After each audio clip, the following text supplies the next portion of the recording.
Mubaarak Musammaa makiinaa nati yaabbattee deemtu makiinaa uummata kennaati. Makiinaa hawaasa Oromooti. Mallaqa takkaan hin binne birrii uummataatiin bitte. Mana yaalaa seentee dhukkubsadhee as na qabaa achi na qabaa. Harkatti gilikoosii hidhattee siistama dalaytee makiinaa bitatte. Amma immoo dheengadda shawwadaa tokko fide. Na dhukkubee jira maarree ta'ee. Maal godhe beetanii akka takkaa nama waa qarqaaruu ta'e achi booda uummata gowwoomsee mallaqa guurachuudha. Siistamii isaan beeytan ka. Akkaataa itti jireenya isaa kana jiraatu murteeffatee bara. Akka itti uummata kana saamu pilaanii baafatee bara. Saamichaaf pilaanii kana qopheessee bara Mubaarak Musammaa. Maal jedha beetanii? Gaafa dheengadda Idriis Jabanaa wajjin taphni qophaa'e maal jedhe? Abufaannoon Eeltiraa faana dhaabbatanii duula narra banan. Uummanni Eeltiraa faannoo talaxxaafii jedhee uummata Oromoo miira keessa na galche. An miira keessa galee viidiyoo hojjedheef. Wallaahi dhugaa isinitti hima Oromoo. Oromummaan na dhagayame miira keessa na galchee amma shamarran mee ilaala shamarran akka salphaa cirachuu danda'a jechuu bara. Nama tokko miskiin akka barbaade cirachuu danda'a. Ana mataa kiyya miira keessa na galchee viidiyoo hojjedheef jechuu uummanni Amaaraa kun Mubaarak irratti duulaa jira jedheeni uummata Oromoo maraan Mubaarakiin bira dhaabadhaa jennee Oromoon hundi viidiyoo hojjennee fi takka lama leedhee leenca gara 80 argate. Doolaara 20-30 argate jechuudha. Mee ilaala osoo waan takkan ifaajin osoo waan takka harkaan hin qabatin halkan takkatti doolaara 30 argate. Achii kaasee maal jedhe galgala san kijiba biraa fite baga gammaddanii jedhe carraan Ameerikaa naa dhufe. Hin kijibaa bar. Ameerikaa carraan kunoo viidiyoo isaa laala wallaahi Mubaarak Musammaa siistamii ittiin Oromoo irraa waa guuratu pilaanii qopheeffatee jechuudha. Amaaratu narra duule. Akkasina godhan amma maal godha beetanii amma gabbayee Oromoo uummata Jimmaa keessa dhokata amma gabbayee uummanni Jimmaa na dhaqqabaa jedha amma gabbayee. Duula narra bane. Uummanni Arsii akkana na duulaa jirti. Harargeen akkana na godhaa jirti. Ijoolleen Jimmaa na dhaqqaba. Uummata Jimmaa wanni takkan ilaallatu. Dalagadhu gabbayii qeerroon Jimmaa halkanii guyyaa 40 dalagataa jirti. Uummata Jimmaa uummata hujiitiin beekan. Qeerroo Jimmaa qeerroo hujiitiin beekan. Halkanii guyyaa dalagattee mana gaarii keessa galti qeerroon Jimmaa. Mallaqa gaarii qabdi qeerroon Jimmaa. Makiina gaarii yaabbatti qeerroon Jimmaa. Dalagatteeti bar sadaqaa kadhattee osoo taane. Ati garuu maqaa Jimmaallee balleessite. Gaafa ammoo dhugaa qabanii uummanni dhugaa ta'e sirratti qabu. Achi garagaltee uummata Jimmaa keessa dhokachuu barbaadda. Har'a namni tokko namni si baraaru hin jiru. Jimma Oromoo kutaa 11 keessaa garaagarummaa takkan qabdu. Oromoodha. Badii dalaydeef itti gaafatamta. Nasraa Gursum dhiira gudeedde jette. Duula maayikii Oroo irratti bante. Duula Asir irratti bante. Deeggarsa uummata Harargee godhame irratti shira dadde. Itti gaafatamta. An dhugarratti sirraan deebuudha. Faaktiin jiru kana. Oromootu akkati lum'ee baaftu si godhe. Oromootu akkati borcii baaftu godhe. Oromootu akkati borcii baaftu. Miskiina mara Arabaa keessa taa'utu mindaa isaa ji'atti argaturraa kasaaraa uf godhe abbaa ofiitiin mee isin amma ijoolleen tokko na aarsitan wallaahi baay'ee natti dhaga'ama.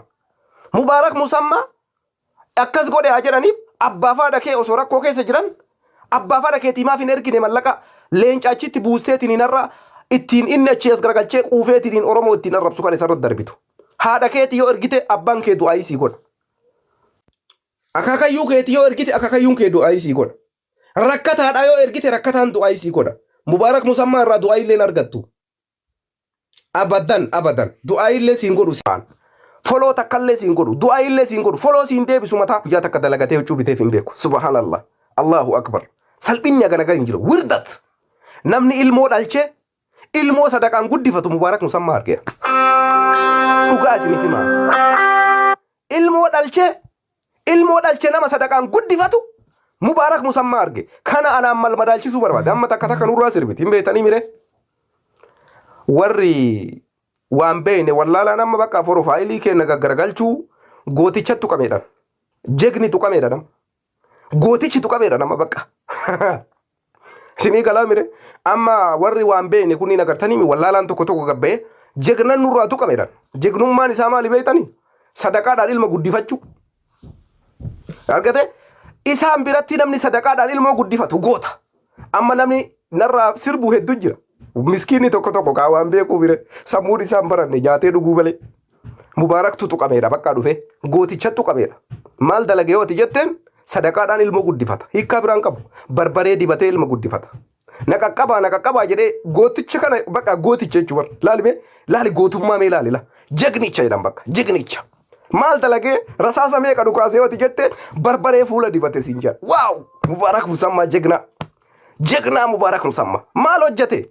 Aboona qaqqabaa jedhee barbaree fuula dibate. Harcee fuula dibate. Shinshinii dubartii godhate. Lippistikii fuula maratti dibatee na qaqqaba gooticha Oromoo. Ayyayyayyayyay. Maqaan nu bade sirijaa bar. Inuma salphannee bar. Ani nama kanarraa dubbachuun barbaanne Oromoo. Garuu uummanni keenya Harargee ummata akkasitti kararra gayyaa'ee ummata kanaaf qarqaarsa guurreettee makiin deeggarsa isiin jalqabdee irratti gufuu ta'uudhaaf giiftaroonni akkamitti maa jedhee giiftaroota viidiyoo guuree gayyaasuu jalqabe. Ujoollee shamarranii giiftara ta'anii gaafsan mallaqa ummata Harargeetiif deeggarsa godhan irratti duula bane. Akkamitti nama kana uummanni Oromoo ofirraa dhaabuu dadhabdanii? Isintu nama godhe, isintu jiraachisa, mallaqa keessanii jiraata. Osoo har'a Oromoon giiftii irraa dhaabe waan jiraatuun hin qabu halkan takkan bulu. Beelaan du'a isiniin jedha Kaayiroo keessatti.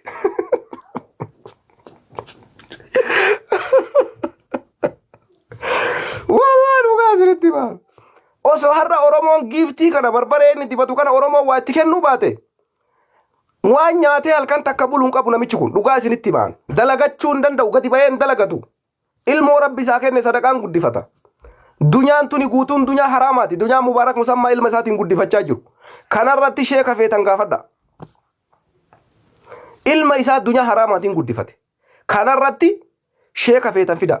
Namni ilmoo ofii ifaajatee halkanii guyyaa dalagee gurzaa itti bulee itti dadhabee daa'ima ofii guddifata namni. Inni garuu sadaqaadhaan okee Oromoon sadaqaa sii kenneera. Maal sitti balleessitee itti duulta mucayyoo daa'imatti? Maayikii irratti maaliif duulte? Gatii isiin dhugaa jiru baasteefi? Deeggarsa Harargee irraa saantibii takkallee hin fudhadhu.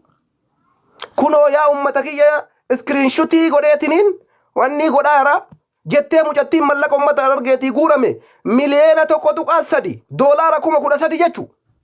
Uummataa ifa goote jechuu. Ati guyyaa takka mallaqa sirra ergame kunoo mallaqni narra gale kana. Mallaqa duraan hagana keessaa qaba. Ummata kiyya nan shakkinaan saantibii takka mallaqa ummata keessanii nyaadhu jette haqa akkasii dubbattee beektaa takka abadan. Gonkumallee. Akkasi amma qoqqophii Mubaarak irra kaa'amu oseenaa uummanni Oromoo murteessa. Tanuyyuu haasaa dheeressuun hin barbaachisu. Warri Mubaarak goota kenna jettan waan inni hojjate isin nutti hima gootummaa isaa. An gootummaa Mubaarak gootummaa dhiisii kun ulaagaa dhiirummaan guunne dee fudhadhaan. Dhiira jechuun dhiira dalagattee ilmoo guddifattu. Tokko kana. Lammaffaa irratti ammoo dhiirri ilma intala shamaraa takkaaf kabaja qaba. Dubartiin dhiira gudeeddeen jedhu dhiirri. To'annoo seeraa jala qalbiin takkallee hin jiru. Qeerroon Kaayiroo keessa jirtan sochii jalqaba. Lakkoofsa tokko barreessa. Taaptaabii sheerii koppiliinkii godha. Dafa.